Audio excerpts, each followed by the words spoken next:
Have you guys seen all these stories about a new AI data center planned in Wyoming will consume more electricity than all the state's homes combined?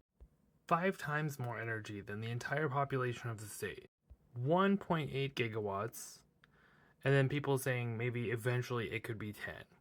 Right? They could scale it up to 10. And then all of those things that they're saying in the headlines would be true. Right? So that's not what's actually happening. It's a fifth of that, right? So about the same as the entire residential consumption, which all of these articles sort of admit in the fine print. The thing to keep in mind is that like basically fucking nobody lives there, right?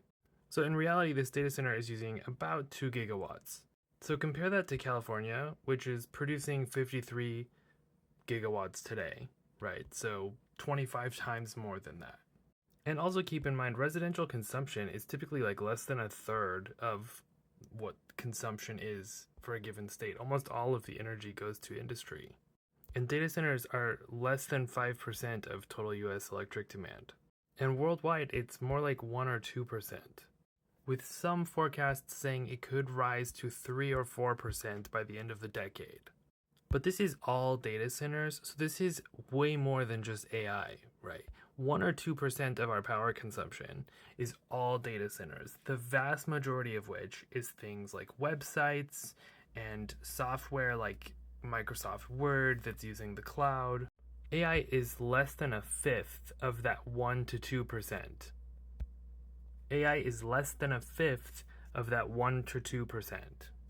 Less than a fifth of data center power demand is AI. All data centers are 1 to 2% of overall power consumption.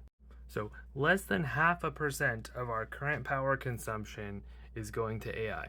If you build a data center in the middle of nowhere, in a place where fucking nobody lives, then yes, it's going to consume more power than the few people who are scattered around Wyoming. But that's a drop in the bucket.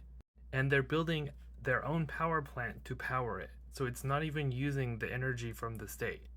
All of these stories are just so hysterical and so disconnected from reality. And so many people just swallow the headline without thinking at all, without reading at all, because all of these articles lay out the fact that the headlines are not true. Please think harder before you accept things that are being fed to you.